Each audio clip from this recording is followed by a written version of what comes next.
We all want to live a long life. We try different types of practices. Good health, exercise, eating carefully, being mindful, watching our stress level, adopting meditative practices, learning, trying to be calm despite circumstances. And these are all to increase our health and well-being and longevity. The Torah promises 2 practices that if you do these 2 practices in your life, you will be guaranteed a long life. You will be guaranteed longevity, as it promises. And it's easy for us to get despondent, get discouraged. Look, this person does everything right, watches their health, does everything right, eats carefully, meditates, and yet they have died at an early age. Yes, Hashem is the one who decides when people are supposed to leave this world. Maybe the person actually did these 2 practices, which I will mention soon, and they were actually supposed to live a lot less years, and yet they were given so much more. Maybe they were supposed to die very, very young, but God decided to leave them in this world because of the 2 practices that they did. So this is mentioned in Parshas Kitzeite, 2 practices that guarantee longevity. It says in Devarim, "You shall surely send away the mother bird and take the young for yourself, so that it will be good for you and will prolong your days." So there are 2 mitzvot in which the Torah promises a specific reward for longevity, for long life. And that is number 1, honoring one's father and mother, kibud av va'em. And the second mitzvah is sending away a mother bird before taking her chicks and eggs. It's called Shilua Hakein. Not only will one be promised longevity, but it also says that it will be good for us, meaning we will see how the good of it. We will merit to see the blessings of it. We will experience feelings of goodness when we actually honor these mitzvot.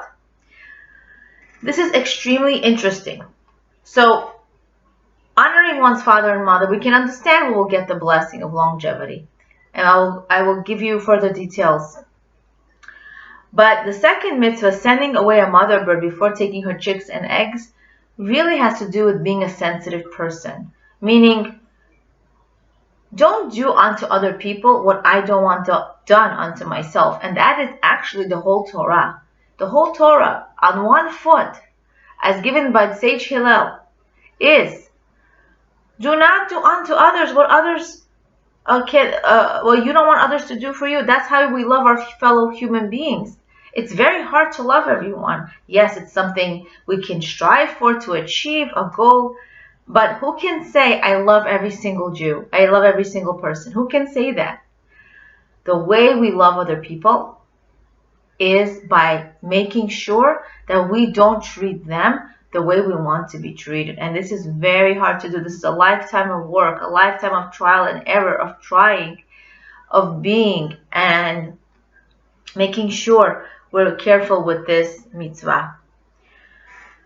Okay, so it is very interesting. A sage, Baal HaTurim, points out that the Torah reverses the order in which these 2 promises are made, right? These 2 mitzvot.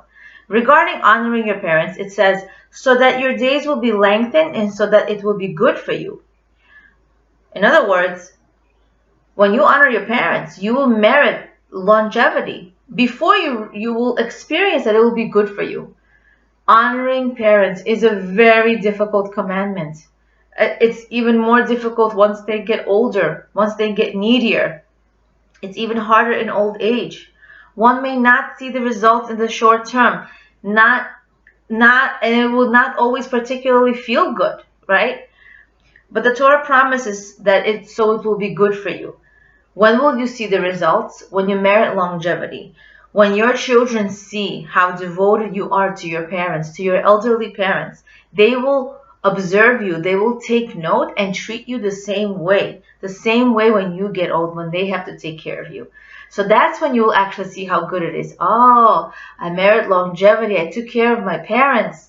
And now my kids have observed me. And now I'm being treated the same way. So regarding sending the mother bird away, it says that so it will be good for you and will prolong your days. So now it reverses the order. In other words, sending a mother away before taking her young is of course showing sensitivity and for her feelings. But first you will see how good it is for you. In other words, when you treat people with sensitivity, with kindness, in the way you want to be treated, right away you get respect, you get honor. You're given more dignity. You protect their privacy, and you're definitely appreciated for the sensitive way that you treat them. It makes you feel good to be appreciated and recognized for the good that you are doing. Another example we can give is that let's say when we're being sensitive to our children, right?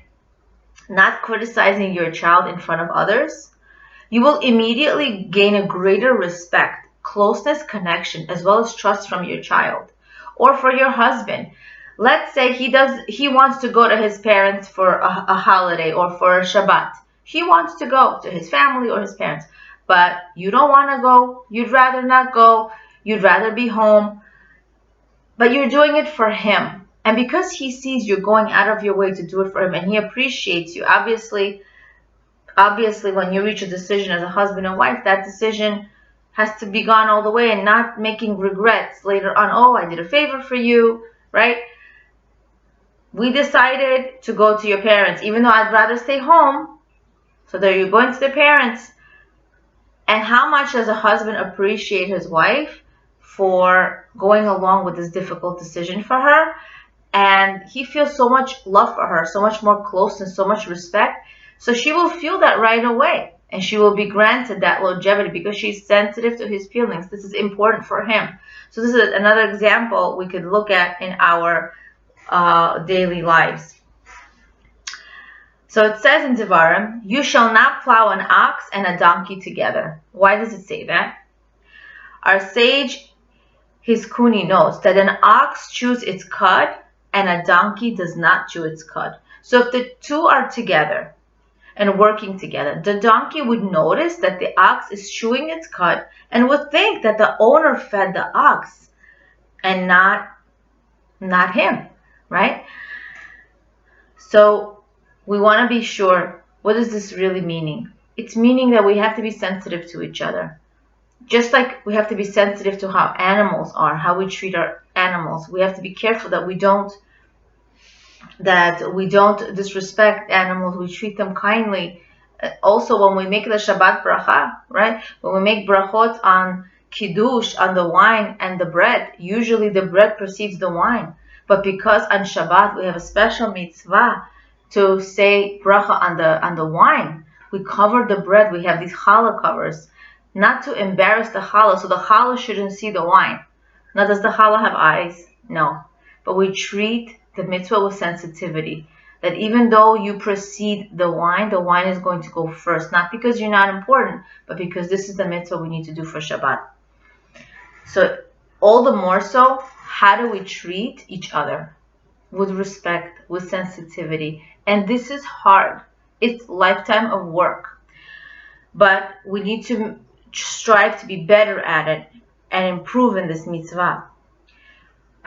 For example, let's see a mother is raving about her new bride or her new groom with her friends and how lucky she is to have them. Now, even though her friends are happy for her, not everybody is lucky to have an amazing bride, an amazing groom in their family. Right? Sometimes there's tension in the family.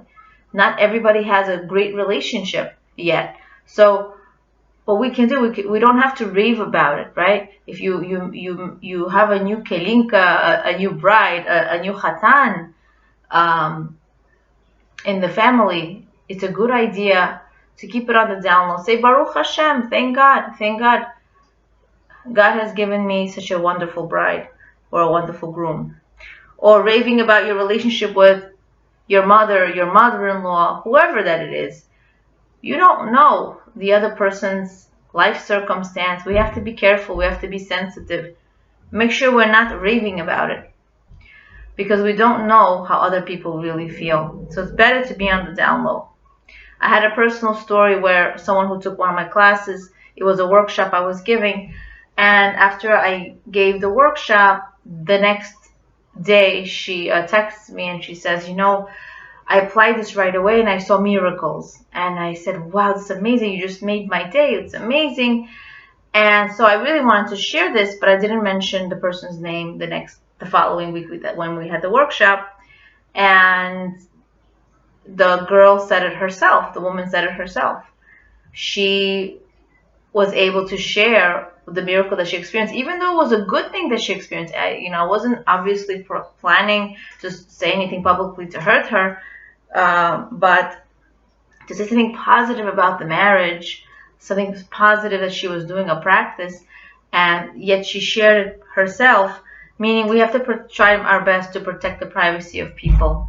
And this is, of course, a lifetime of work. As I said, it's a practice that we need to constantly exercise and get better at.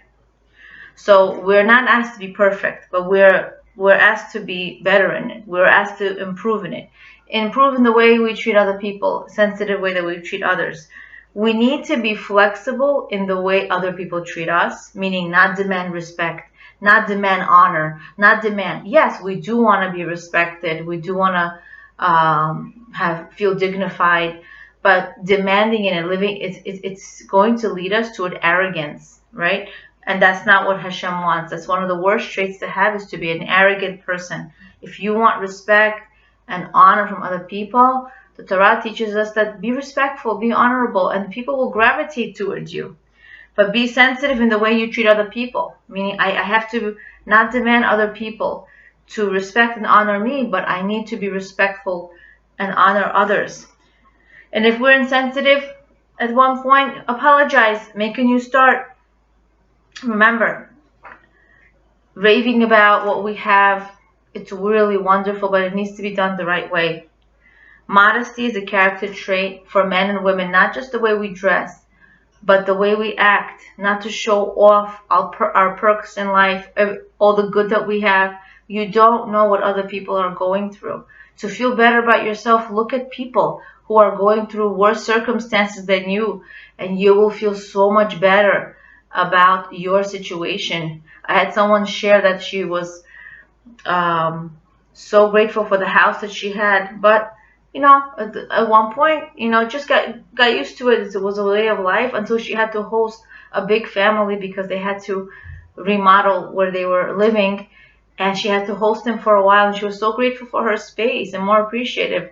And so we have to understand that when we don't have something, or when we take something for granted, we are more appreciative of it, and we're grateful to have it. So may we all be granted longevity with the two practices of honoring our parents, of respecting them. It doesn't mean we have to agree with everything they say, but to listen, to be respectful. If they want to talk about something that's mindless, that's silly, listen, laugh along, talk about things they like to talk about. Of course, we don't want to make it negative, evil speech, lashon hara, gossip, but we want to be respectful of our parents. And the second one is to be sensitive in how we treat other people. Leah Abramov, becoming, appreciating the insights of Rabbi Franz on the Parsha, awakening awareness of your greatness and potential.